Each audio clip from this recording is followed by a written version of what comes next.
Welcome to XYPN Radio, where your host Alan Moore brings you into a community of fee-only financial planners who want to profitably and successfully serve Gen X and Gen Y clients. If you're ready to get the knowledge you need from leaders in your field, learn from forward-thinking advisors, and take action on your own goals, XYPN Radio is the show for you.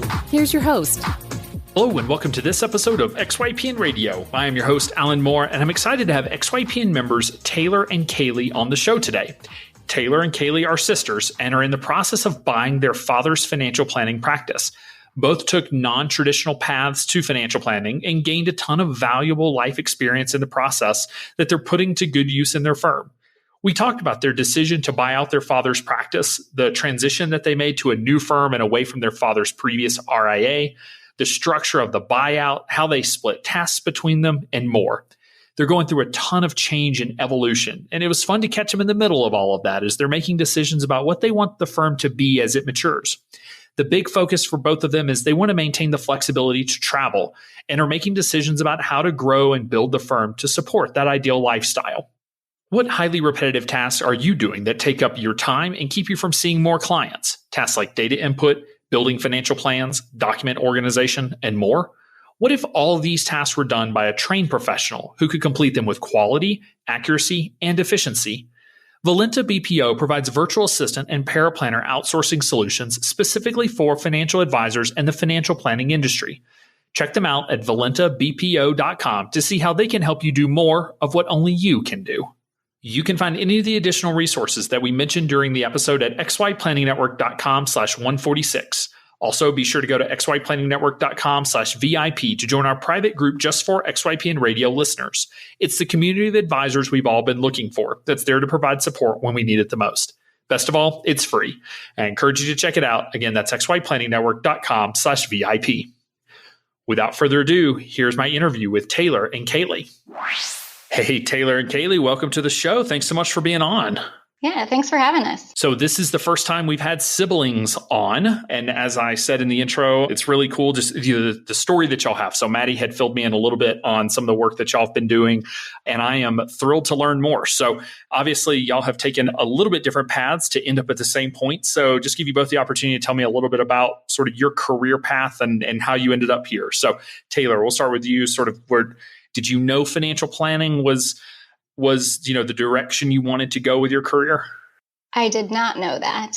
Our dad has been in the business for over 20 years now, and he was our introduction into this field.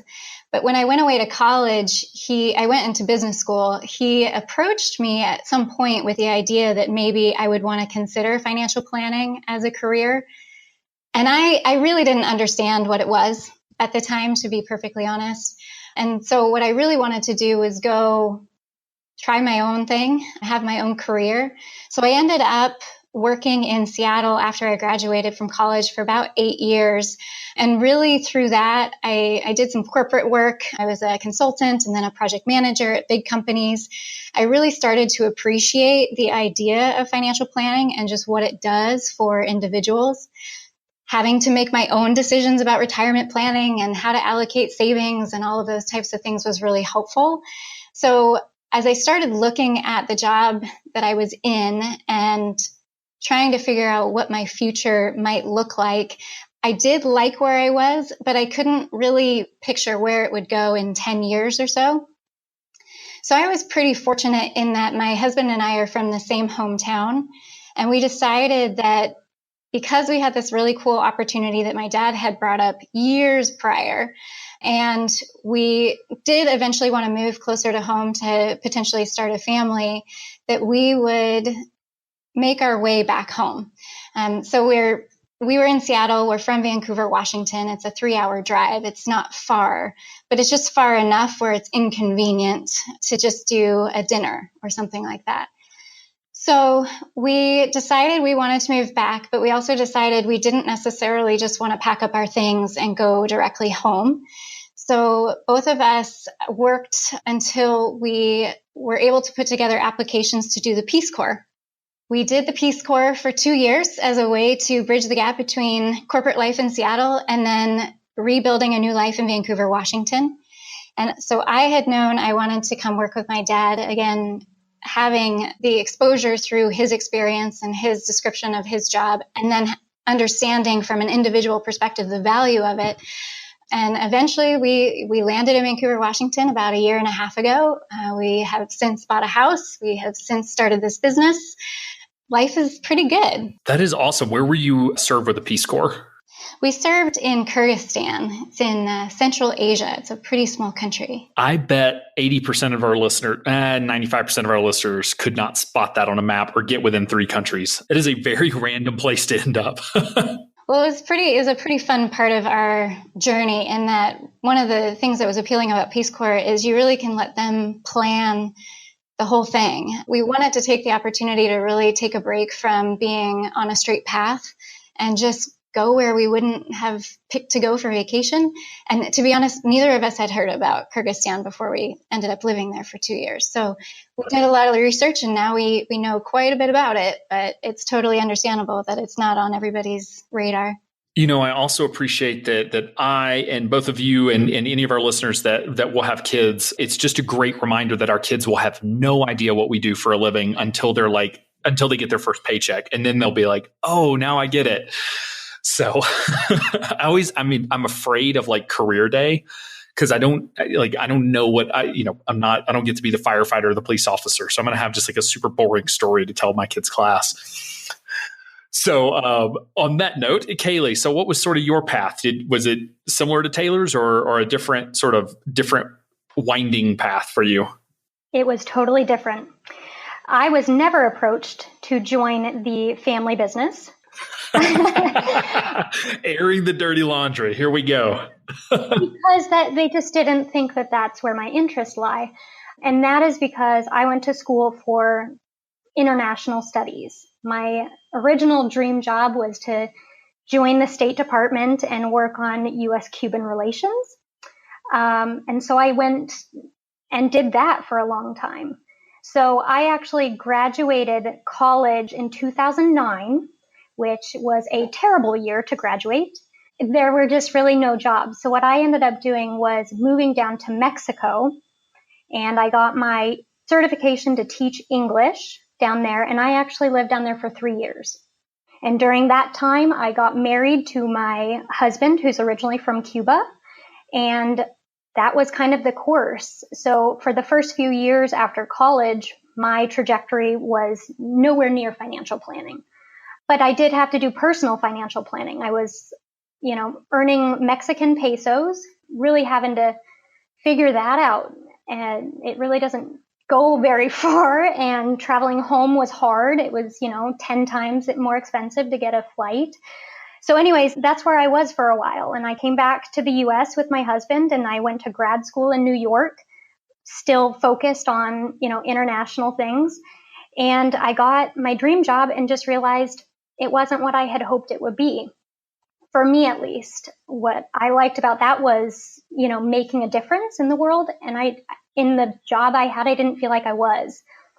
And living in the city was kind of hard for me, growing up in the Pacific Northwest and then moving to New York. So I ended up moving back to Washington, quitting my job, moving back to Washington, and I got into financial planning as a temporary job.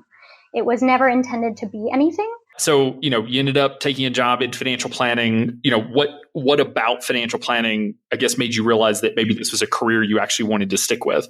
So that's interesting, because I joined my dad's firm in Vancouver. I was kind of in transition between New York and Alaska. We didn't know where my husband was going to get stationed. And so working with my dad was just, I did it for 8 months. And what I loved about it was anytime you would ask my dad, how's your day? He would always say, it was great. I had a terrific day.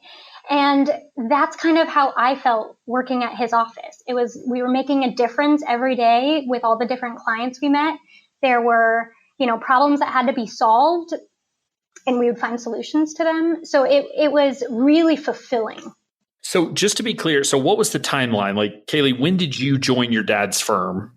So I first I worked with him for 8 months in 2012. Then I moved up to Alaska.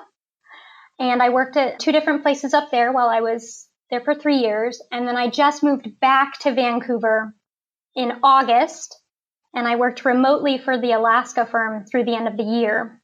So I joined the family business this January. Okay. And then Taylor, you joined January a year ago. So sounds like Kailie started first, then left. Taylor, then you came in, and then now you're both here starting January of 2017 or 2018. I'm sorry. Is that fair? That is fair. One thing that did happen, though, in the interim, when Kailie worked with my dad in 2012, he was actually working alongside another financial advisor who essentially managed all of the RIA side of things. So he did all of the registration and the compliance and did all the technology selection and things like that. So my dad really at the time was focused purely on client work. And the change that happened was in 2016, we started looking at making this a family business. So we started our own RIA. So essentially, Kailie has worked with my dad in 2 different businesses. Wow. We're going to have to draw this out because you two have bounced around a little bit. I love it. And I'm assuming you've gotten to do some cool stuff beyond, many times in the family business, you sort of graduate college, you come back, you get into the business and you work there. But y'all have done some cool stuff and had some cool life experiences that I'm assuming brings a lot of value in terms of the client relationships, but also the running of the business side and helping you maybe appreciate the family business more than sometimes kids are notorious for, because they don't really run the business. They just sort of benefit from it, but y'all are actually building it. Absolutely. Yeah, I feel very, very lucky to be able to work with my dad and to have him trust us with the business that he has essentially built. But yeah, we're growing it, and we have plans for the future. So you started your own RIA back in, I believe it was January of 2017. So we're 15 months into that process, basically. So what made y'all decide to do a separate RIA as opposed to sort of attaching on to your father's previous RIA? Was just the structure not going to work given the partnership there, or was the old partner happy about sort of this split given y'all's new involvement? So it did have a little bit to do with the structure. At the time, my dad was a 1099 consultant, if you will, or advisor that was paid through the other RIA. And what he essentially wants to do is transfer ownership of the business to us. So we set up our own structure to enable that to happen. I see. So he was an advisor there, but sort of an interesting structure than if he was 1099.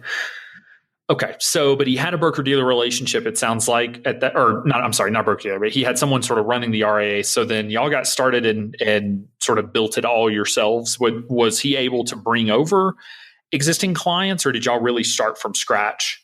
Yeah, we have now at about 135 client households. And I think we lost 3 clients in the transition process. Wow. That I want to talk about. That is impressive. So you had 133 client, well, whatever that number was, and you lost 3, but you still have 130. And I'm assuming you've added some in addition to the folks you brought over. Yeah, I mean, we're pretty stable at that 130, 135 number. There's just some natural attrition. And I'll say the clients that did not come over to the new firm, I think it was really interesting just to hear the conversation, because it wasn't necessarily that they didn't want to. It was a trigger point to just reevaluate the relationship and decide if it was the right thing. And in some cases, I remember my dad saying, it makes sense that you just can continue on your own. I don't know that it makes sense for you to continue paying me. I think you're good to go. So we're honest with our clients in that way. If we can't provide the value that they're paying for, we'll let them know. So can you tell me about your sort of typical client and I'm, again, most of these clients were clients of your dad's. It sounds like that he brought over. So what's sort of the typical client profile that he was and you continue to work with now? Yeah, Kailie, you'll have to fill in the details. Okay. So I've just been super impressed with how nice our clients are. Isn't that the great part of our business? They are just so great. As we meet them over the past couple of years, they've been so receptive to us and so excited for the plans that we have. And they are all relatively unique. They all have different ways of having earned the money. They all have different goals, but they truly trust the work that we do. And they're just super nice people. Yeah, again, it's the beautiful thing about our business is like people want to talk to us. There are a lot of folks that don't have that benefit, like my accountant. Like as much as I appreciate the work that they do, like I don't want to call because they're expensive. That's also something to be with the hourly model. But our clients love us and they appreciate the work that we do. And it sounds like your dad's been helping them for a long time, and they probably very much appreciate the work that he's done with them. I would add, I agree. Our clients are awesome. And me just being the last person on, every time they call in, they just say, we are so excited you're there. We can't wait to meet you in person. We did an open house at our new office earlier this quarter. And just to have them congratulate us and be excited about where our business is going, it's really cool. That is cool. So tell me about the conversation. Were y'all involved? I guess, Taylor, this would be you. Were you involved in the conversations with the clients when the transition was happening, or did your dad mainly manage that and you sort of, once they agreed to move over, that's when you stepped in? So I think what my dad did really well is that he talked about us for years before the actual transition happened and mentioned his hope and dream that we would join the business. So he had already really set the groundwork for that. I was part of conversations when clients would come in for meetings and I was physically there, and I helped draft the letter that went out to clients for those that we hadn't met in person. But really, it wasn't a big event. It was kind of just the culmination of all of the things that we've been talking about. It's actually happening. This is what we need from you. We've got some forms that we're going to be sending your way. So it wasn't, I wouldn't say it was a single conversation. It was a process, which I think was a really good idea. And kudos to your dad on this, because I think this is a struggle that a lot of advisors have, particularly, just with younger planners in general, much less your kids, is that we tend to talk about our kids like, I don't want to say in a demeaning way, but in a way that like they're the kid, right? They're the young person. And I hear advisors tell me that, they're the senior advisor, we'll call them kiddo or in a meeting, like, hey, kiddo, something. And like it immediately sets the stage for the client that like, okay, this person is not to be respected. Your dad, it sounds like, was able to lay that foundation around like, I'm hoping they come in because they're going to be a huge asset to this business, not like, I hope my kids come and they're okay, which is a hard balance to strike, I feel like. I can say multiple clients, when I met them for the first time, said, oh my gosh, your dad has said such nice things about you. He is so proud. And it's nice to hear. It's humbling too, because I always do have to go back and realize my dad, he's spent years building this business, and we are so, so lucky that he's allowing us to be a part of it. So can you tell me a little bit about the planned transition process? So just based on when Kailie said she graduated, I can make some assumptions on your dad's age. So he's approaching retirement age, right? And so like, what's the plan? Do you have a set succession plan, if you will, for the transition of both role, but also equity, or have y'all not, finalized that yet? It's a good question. Do you want me to speak to that, Taylor? Sure. So in terms, I would say we are clearer on equity than we are in terms of timeline. And that's because my dad doesn't want to retire. And we, right. And we enjoy having him. So there's no like impetus to push him out and say he's out in 10 years. Now, he does like to travel a lot. We all have the travel bug. So we are trying to set it up so that he can do that. But in terms of timeline of him being gone, that's not laid out. Regarding equity, we do have a plan in place. Can y'all share details about that, or rather keep that to yourself? I think we can share. I will say, so we have engaged with a consulting firm that essentially helps with the transfer of ownership of financial planning firms. FP Transitions is well known for this. This is what they do. So we thought it was very much worth paying them to tell us how to do it, since we're really planning on only doing this once or maybe twice if we are transferring ownership at any time when we retire. But essentially, they've been guiding us through, it's a 3-phase process of just determining what our goals are, setting up the documentation, and then implementing it. So we are currently working through our first tranche of ownership transfer, where each of us are going to purchase 10% of the shares of the business. So my dad will maintain 80, and we will each get 10. The logistics of that is, it's just a super generous deal that my dad has set up for us. Essentially, the way we are planning to purchase it is through profit distributions. So at the end of each quarter, we'll evaluate our profitability, take a distribution that is proportionately shared between the three of us based on our ownership of shares. And then 50% of our distribution essentially goes to pay a note that we owe him. And the timeline is anywhere between 7 to 12 years based on the profitability of the firm. Now that is unique. That's not one I've seen before. So that's a cool way, because, the concern would be, well, what happens in a down year? You don't get the profits. Now you got to come out of pocket. But so the length of the note could potentially extend into a little bit longer if there's not enough distribution to make the payments. That's a cool way of doing it. So interest accrues each period regardless, but yeah, the term is flexible. Very cool. So how did y'all decide on the 80-10-10? Like, was that something that FP Transitions recommended, or was that just sort of a made up number, if you will? Do you remember, Kailie? I don't. I know he wanted us to own equal, between the two of us. I don't know where the 10% came from. Okay. Yeah. What I can say, though, is you can add tranches that overlap.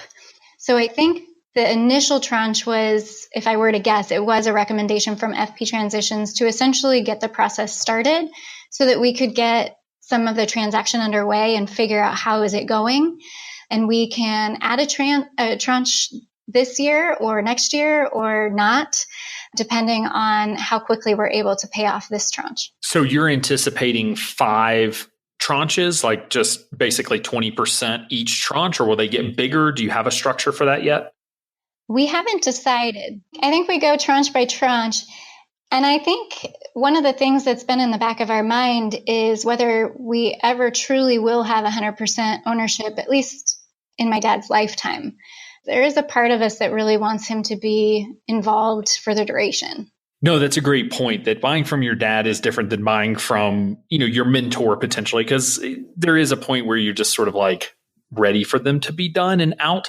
But that's a control thing, I feel like. Like if you're working with someone who isn't willing to give up control, which equity and control are so different. And I think we talk about them like they're the same thing.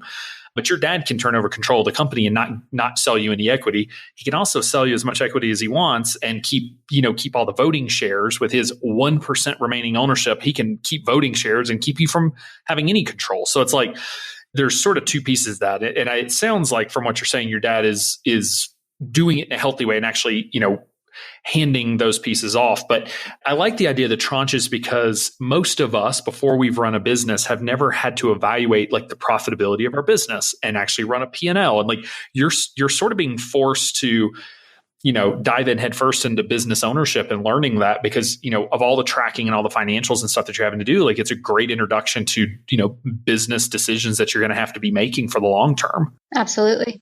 So can you talk to me about sort of or maybe let's take a step back to when you first started, and then we can talk about now and sort of how this is going to evolve, but both of your roles. So, and I guess dad's role as well. So I guess, how are you splitting responsibilities at the firm at this point? That's a hard question to answer. Fair enough. Well, I think the reason it's kind of difficult is that it's shifting. We are a 3-person team right now. So we have the flexibility to kind of ebb and flow in certain roles and responsibilities. So the thing that's been shifting a lot is the first year of the business, my role was much more focused on just getting things in place, making sure that we were registered, that we were compliant, that we had all the tools that we wanted for our business, that we had technology set up and that it was secure, and we picked an office space. So a lot of time was spent just on that foundational stuff. It wasn't until maybe August of last year where I really started spending more time than not on the financial planning side of the business. So I would say right now, the two of us are more focused on financial planning and the client all-up service side of things. My dad really gets to go deep in the investment side of things. That's where he really loves to work. So we've kind of given him space to do that with the understanding that his job is to teach us everything he knows about that so that he can slowly back out of the business and that we'll still maintain that expertise between the three of us. Yeah, Kailie, anything to add to that in terms of sort of how you view the roles? Well, the reason I said it's a hard question is like Taylor said, she did a lot of the business stuff, and we're kind of in the place where we're doing financial planning, the client service, but in terms of the business structure and roles, some of the things that Taylor did before are shifting over to me. And we're also in the place where we can start to refine some of those things. And so my experience working at other firms, I think, has been kind of helpful because I've seen different ways that people have done it. And so to take some of that knowledge and apply it or say, I've seen this not work out the way that we want ours to go, I think it just gives kind of a different perspective. That being said, we're still trying to work out, who is going to be the point person for this and just know that there's responsibility and delegating to the other team members. And that's something we're still working on. Yeah, and that's a tough piece that, remembering back to reading the E-Myth, he goes through that where, you write down like COO, CFO, CMO, CEO, and you have to say like, who's going to do what? Because at some point, there will come a point where you disagree and there has to be a mechanism for how do you break a tie? It's sort of who's responsible for what. But are either of you sort of more drawn to, we'll say, running the business versus doing the planning versus maybe growing the business if we sort of separated out, the business into those three components? I'd like to say that we're kind of equal. We have our different strengths and our different interests, but I don't think one of us is, more business, running the business, and the other one's more client service planning. I think we have equal shares. Would you say the same thing, Taylor? I would. And I think what's been helpful is that we actually collaborate really well. I think it's interesting you brought up the E-Myth and the CMO, CFO thing, because we just started reading Scaling Up. Nice. I love that book. It's a very similar construct that they try to walk you through. And it is hard to just pick one name for each of those things because we're really in a shifting business and we're trying to figure out where are we going. And I very much appreciate having a partner in that and a partner that's going to be with me for the long haul. And then our dad just rooting us in experience and being able to share what he's been able to do over the past has been really helpful too. So it is a good exercise and one that continues to challenge us. Yeah, I remember when we were raising some capital for AdvicePay and sort of getting that business launched, that was one of the complaints investors had was that Michael and I were equal partners and equal decision makers.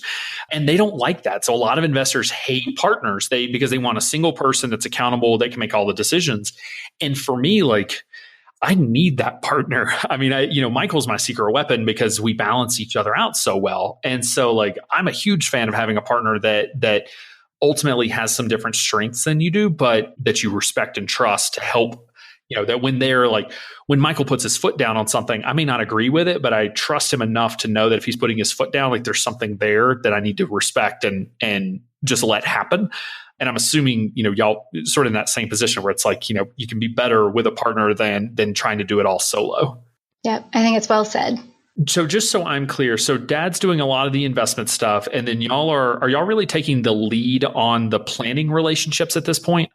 I would say yes. So. Yeah.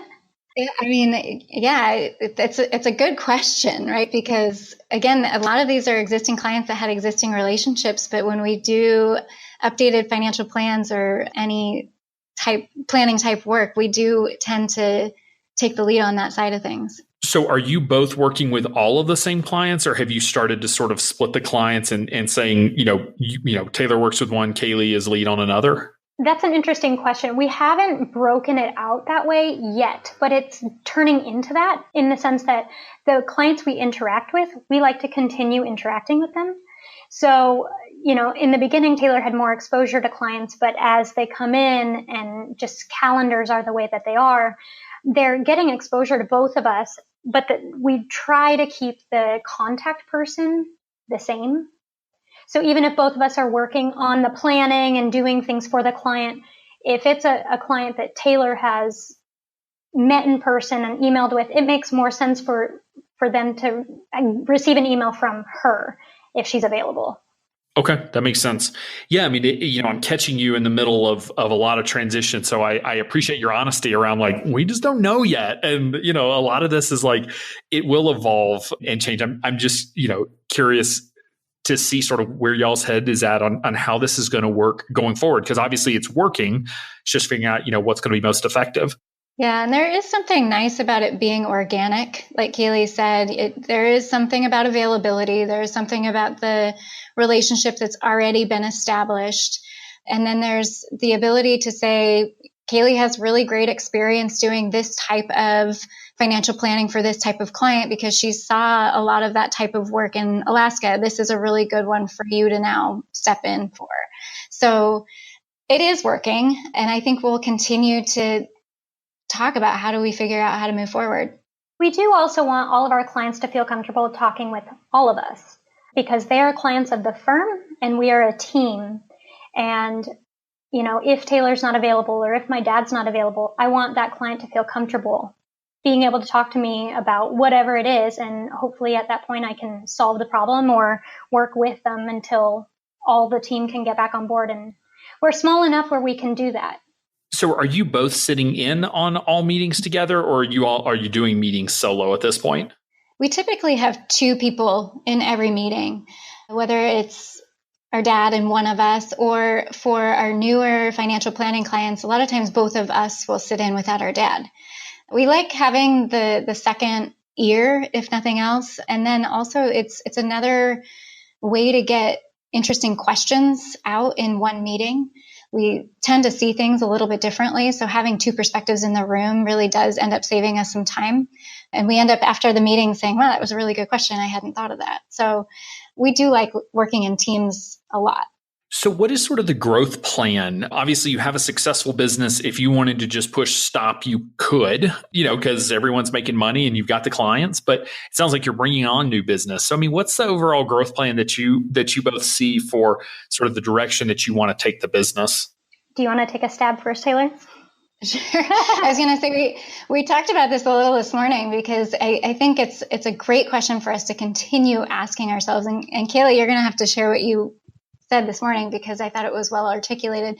But essentially, you're right. We are very happy with the business that we have. And we really, our first and foremost goal is to just do a really good job at serving the clients we already have. They are great clients and we just want to make them happy. That being said, what we're starting to notice is that we are getting our clients to share about us to their friends and their family. That includes the next generation, so their kids or their grandkids even.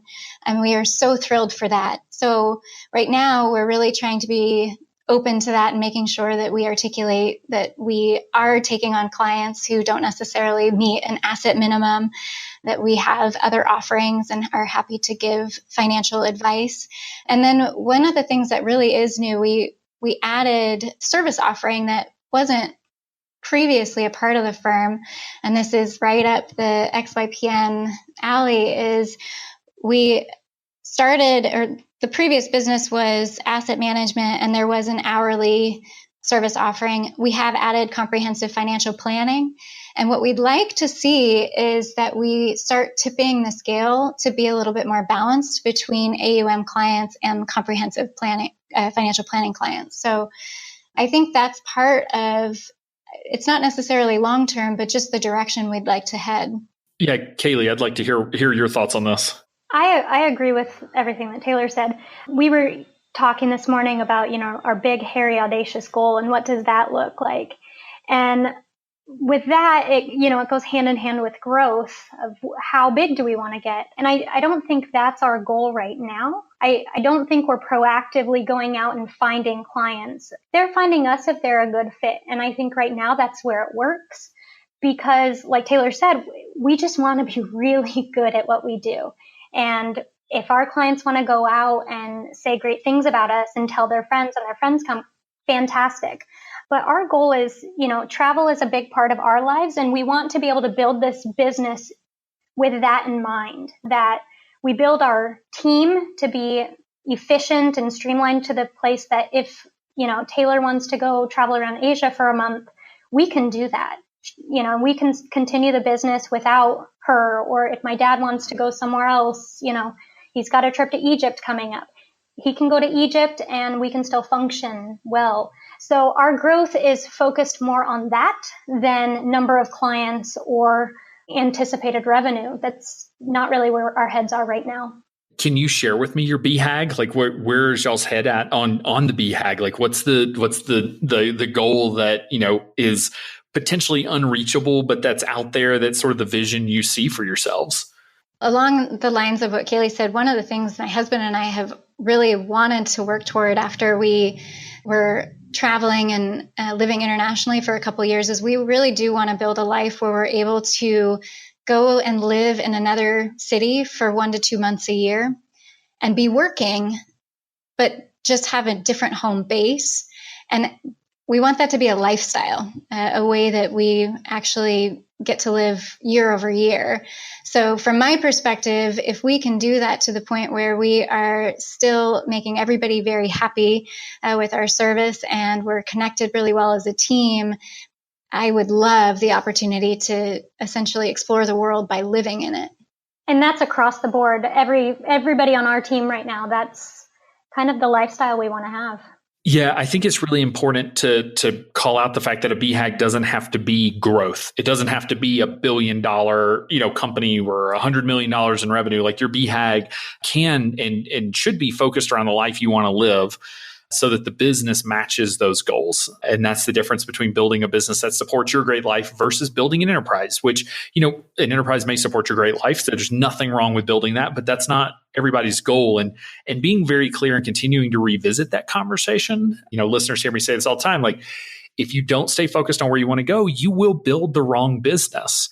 And it would be very easy for the two of you to build a business that does not allow you to travel. That would be a massive mistake. So just staying focused on that piece. Do you see the team growing? I mean, do you see hiring additional advisors or paraplanners or that sort of thing? Or are you really enjoying just sort of the three of you cranking on stuff? I would say, at least, from my background in education, I would love to bring somebody on. We do have how would you say it, Taylor? He's coming into the industry, just recently passed a CFP exam, and we're trying to figure out a way that maybe we can help him enter the industry and make it a really good experience. So maybe like a residency program or something like that? Exactly. We had this guy, he would be fantastic as a financial planner. And he has been in a mentorship relationship with our dad for years and years and has done some investment research for him and has gone through school and really committed to financial planning and has even gone through interviews with lots of different firms and has turned some down because he just has really strong values and wants to work in a fee-only environment. So we really did have to come to the table and say, let's create an opportunity here because he deserves to work in the industry and the industry would be better off to have him be a part of it. He would be able to serve clients in a fantastic way. So the research we did was around the CFP requirements. He doesn't have the experience even started. So there is a way if we design an apprenticeship program where he would be eligible to start using the CFP marks in 2 years versus 3. So that's how we designed the role. The goal would be that we could integrate him into the team and that we could function as a 4-person team. We hope he likes working here. But I think it's a really great experiment for both of us to figure out how to get started in the business and how to grow a business. And at the same time, just try to make a really good learning experience and a really good working experience for everybody and see where the future takes us. I love it. I mean, I see a world where all 600 plus financial advisors at XYPN Network have these residency programs, because I love the concept of like a 2 to 3 year called apprenticeship is what CFP calls it. Obviously, residency is a medical term, but just that training opportunity. Because I think even if after 2 or 3 years he doesn't stay with your firm, that you're absolutely right that the industry will have benefited from the work that you've done with that planner, bringing him in and showing him what real financial planning is. But your firm's going to benefit from having had him on staff for 2 to 3 years. It's not like the only way to get value out of a team member is to have them for life. You can get value out of having someone for a few years and providing just awesome value during that time.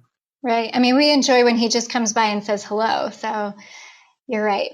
And I would say, so his background is not in financial planning at all. And that's part of the reason why he's struggling to get, he doesn't have the connections with advisors, and some advisors are choosing not to go forward because he doesn't really have the experience that they would want to bring somebody on with.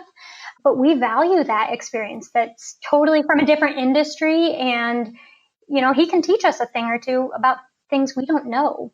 That's fantastic. One question I had written down, Taylor, I want to circle back with you on. You made a comment about telling or working to get referrals from your clients. And I was just wondering if that is an intentional strategy around, like, do you actually have sort of some advisors have like a set referral strategy, or is it just more of like, you're doing great work and letting them know that you have capacity to work with other clients and then they refer if they want to refer? Yeah, it's more the latter. We just want to do a good job and have them sing our praises. We do try to be aware if clients have kids and just try to ask questions about where are they in life, if they have any details they want to share with us. It is not an intentional strategy. Yeah, and I've never known if those were effective or not. Like, is a formal referral request strategy effective? It feels creepy. I know some people can do it without being creepy, but can you tell me a little bit about the service model? So you talked about it for a second there with working with younger clients, but like the 130 clients that your dad brought over, sort of what is the business model, both fees as well as sort of overall service structure? And then how is that different from maybe a new client couple that's coming in that's younger, maybe doesn't have the assets?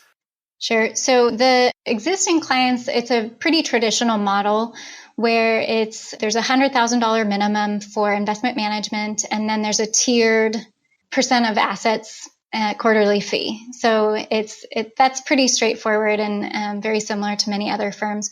My dad has always offered hourly services, and he does have some repeat hourly clients who will come once or twice a year with very specific questions, and he's happy to work with them. And then newer clients, we do, I think now, put more emphasis on trying to determine if starting with a financial plan is the right first step, and or we can do it in parallel with bringing their account over for management. So I would say we definitely have shifted a little bit to emphasizing financial planning. And even for clients who are not new, as they come in for meetings, financial planning is something that's always in the back of our mind now. Is this a good time for us to offer it up? And what we're finding is we do have to see that our clients are up for it, because it does require them to go gather a bunch of information and think about goals that maybe they haven't had to think about. And so nobody's really said no, but people definitely take their time. And we want to make sure that we give them time to get that stuff organized before they have to make a decision. So sometimes we don't think it's the next step. We maybe are doing just fine in making sure asset allocation and investments are functioning and in line with the client's objectives. But other times, financial planning really is something that we're thinking now's the time. We've got to put together a plan so that we can help pull all the pieces together. Yeah, and every firm's different, right? Like I never did well working with investment only clients just because I'm not an investment centric advisor. Sounds like your dad has that expertise and passion and would love to talk about where markets are at. I dreaded that conversation personally. So a lot of it is just sort of knowing yourself and knowing your skill set. to build the right service model. Because again, like you want to build something that you're excited for. An investment meeting, like I used to dread, like I hated investment meetings. And so like if it was just going to be me, like I shouldn't be hosting investment meetings, right? Like, and that's okay if or bring an investment guru to handle those meetings. I would say that's the benefit of a team, because we're all on a different spectrum in terms of how much we want to participate in that conversation. And so I think it's placing the right advisor in that conversation. So can you tell me sort of what you see, Kailie, as like the differences between yours and Taylor's strengths? That's a hard question, because we're sisters. We know each other, but we've had so many different experiences leading up to working together. So we're still kind of figuring out our different styles. So far, it's, we're working well together. We just come at things from different perspectives. I would say that, Taylor has a lot of experience in just kind of, I'm trying to think of a good way of putting this, managing people and seeing a structure and kind of putting it in breaking it down to steps so it's bite-sized. Yep, operation and process. Yep, and even in client engagements, right? Like, let's start here because this makes the most sense. She's really good at those kind of timelines. My mind goes straight to like, oh, okay, so we could do a Roth conversion, we could do all these things. And so she kind of slows me down in terms of the technical things and just say, okay, we're not there yet, but let's put that down the pipeline for a future conversation. And I think that's really one of Taylor's strengths. So kudos to you, Taylor. Thanks. I do think I love the way you characterize that, because, most folks know by now that Raul, our COO at XY, is actually my brother. We're half brothers, hence the different last names. But, it is interesting where, siblings know each other really well, but like you said, have very different skill sets. Like you, Kailie, I'm the big picture, like dive into the new stuff. And Raul's more like Taylor, which is, being sure, I say he keeps the wheels on the bus, being sure that that it just keeps going. So I always use the metaphor, like I'm the one picking up plates and spinning them, and then I throw them back, and he's the one keeping 40 plates spinning at a time. And it's not to pigeonhole ourselves into like, oh, Alan's the ideas guy and Raul's the run the business guy. But it does help me to, just stay focused on like, okay, I'm just going to let him do what he's good at because he's great at it. And I'm going to do what I'm good at just because it's, what I enjoy. And I think, overall helps the business. But obviously in a small business, like you're going to wear every hat. It's just sort of, who takes the lead in certain areas. And I would even say that relationship is reversed depending on who kind of started the engagement with the client. If Taylor's really deep in the weeds in the financial plan, she'll pull me over and I'll zoom out. So I think we kind of serve that. It goes back and forth, depending on who's really working with the data and who's kind of coming at it from just the client meeting and what are the expectations that came out of it. Awesome. So what are y'all sort of working on for the next, 12 to 18 months? Obviously you got this guy that you're thinking about bringing in and figure out how to incorporate him. But like what other things are y'all working on or going to be trying to, continue to push the business forward? I think your timeline is kind of funny because we've got a couple things just in the next couple months where it's like, okay, we've got to work on these. 2 days from now, actually, we have an educational event that we are putting on for our clients and then anybody else interested in coming. We did a survey last year of our current clients asking them if we were to put on an educational event for any of these topics, which ones would be of most interest to you. And the one that got the most votes was travel hacking. And I wish we had a better name for it because I don't really like hacking, but essentially what we're going to do is we've put together a list of resources if somebody wants to plan a vacation or travel for an extended period of time, how to go about leveraging different programs and websites and tools to be savvy travel planners. So full disclosure is that my husband is doing the presentation. We, after Peace Corps, traveled for 6 months and stayed for 51 nights. We stayed for free. We did strategize on how to do that, and he's very good at doing the research. He does it for fun. And so essentially what we're going to do is invite clients and others to just come and talk through how do you even go about being savvy travel planners. So that's happening on Thursday, 2 days from now. And then we are also teaching a course at a local community college it's called the Personal Finance Boot Camp. And so we'll see how this goes. The attention we've been able to garner so far is a 4-hour course on a Saturday where we still need to build the syllabus completely. We have some ideas, but the goal would be that students could come in for 4 hours, get a grasp on just what are the things to go figure out about your personal finances, take some first steps and get a running start, and then have an action plan walking out of that. So those are the two things immediately on my mind that, once we finish this conversation, we'll move on to the next one. What else, Kailie? I mean, so 12 to 18 months. Well, another thing that we're kind of playing around with is kind of our technology. That's always something that, firms, we inherited technology and it works sort of, but we're really trying to streamline it, with our goal being that we need to be an efficient team and we want to be able to do it from abroad and all of that. It's just not really working. So our first stab, hopefully in the next 12 months, is to revamp our portfolio management technology. Do you have an idea of the systems you're going to be moving towards, or is it more just you've got to make a move at some point? We are doing pros and cons of different ones at this point, and really it's just us sitting down and saying, okay, what are we going to do between these two? And that's where we are. So we currently use Portfolio Center, and that is definitely an inherited system.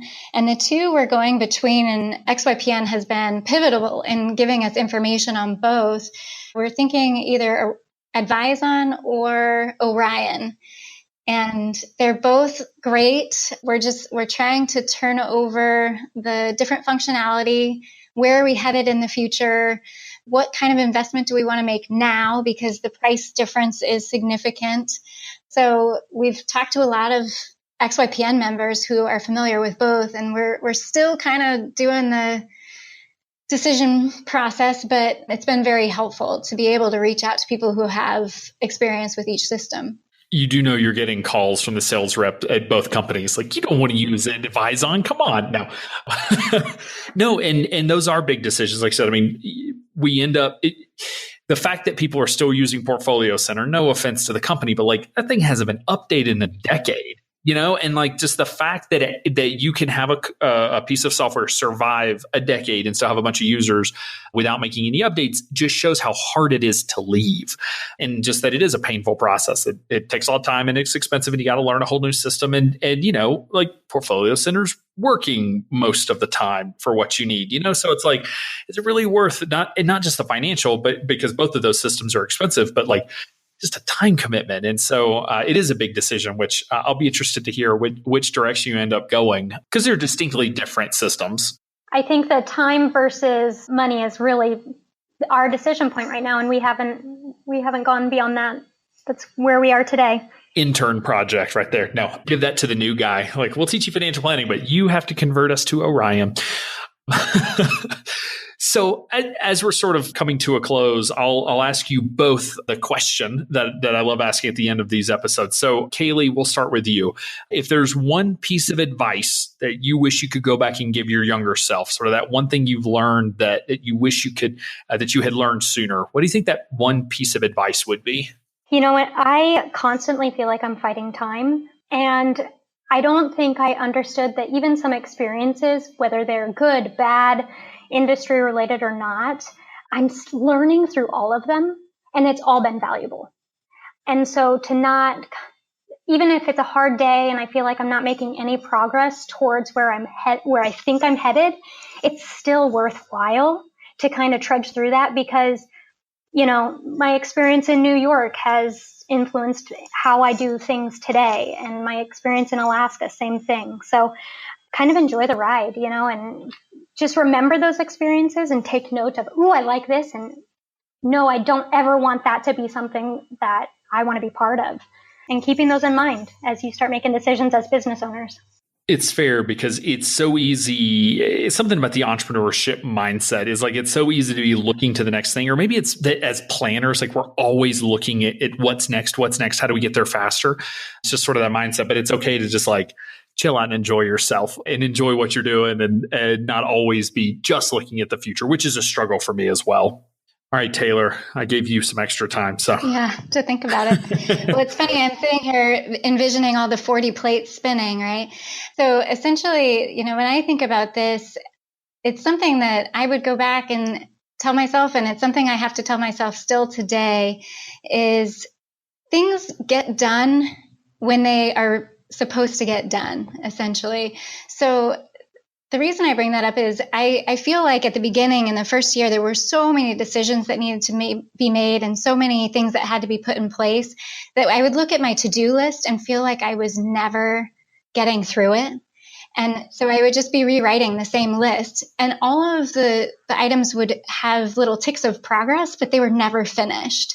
And so now when I find old to-do lists every now and then, I will actually scan them and title them, Remember How Far We've Come, because eventually those things that I wrote over and over and over again did get done. And now I'm onto a new list of things that, we're talking about technology, and we've been talking about technology for a while. It's just the things that need to get done do get done in the right time, and to just be patient with the process and continue making progress every day as much as we can, and trust that things will come together in the end. We have adopted internally, Heather Jarvis at her pre-conference presentation last year told somebody in the audience that they asked a question about her process or something, and she said, that's on the list of undone things.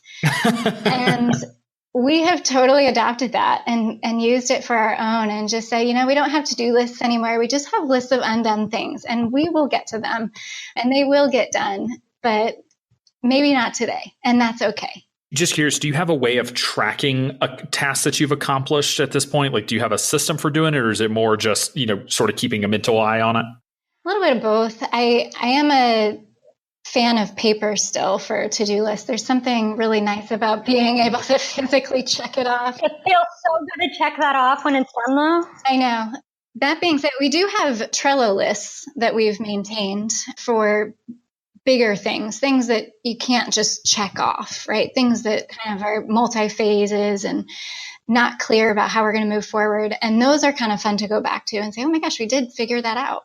Yeah, I don't have a way of doing this personally. I know at AdvicePay, we started doing release notes, and I love going back and reading those and remembering how far we've come, because it's a great way, a release notes. I mean, it's basically that checklist that you're talking about of all the things you said you were going to do and that you actually did, because you forget. It's easy to forget the 100 little things that contributed to the big thing that, took 3 or 6 months to get done. But all of those little intermediary steps were critical.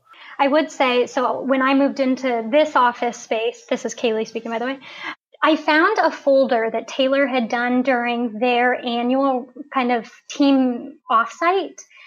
And she said, oh yeah, look through it. It's interesting. And what it was a timeline that she had put together, and all these little images of different decisions and the timeline of when things happened. And they were big events. And then when you look at them on the timeline, it's like, wow, all that happened in the first year.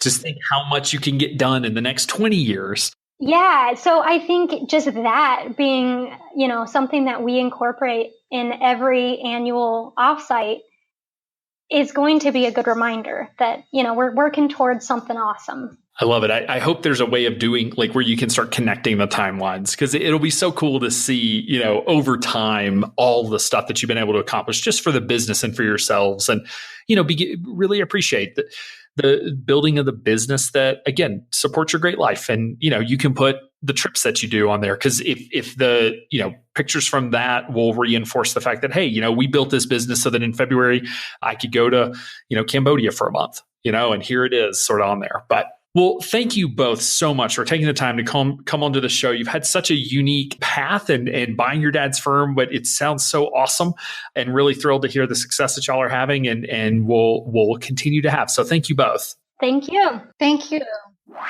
What highly repetitive tasks are you doing that take up your time and keep you from seeing more clients? Tasks like data input, building financial plans, document organization, and more? What if all of these tasks were done by a trained professional who could complete them with quality, accuracy, and efficiency? Valenta BPO provides virtual assistant and paraplanner outsourcing solutions specifically for financial advisors and the financial planning industry. Check them out at valentabpo.com to see how they can help you do more of what only you can do. Be sure to join our VIP community at xyplanningnetwork.com/VIP to hang out with other XYPN radio listeners, ask questions for future mailbag episodes with myself and Kitsis, and to finally find a community of like-minded financial advisors. Thanks so much for joining me today. We'll see you next time.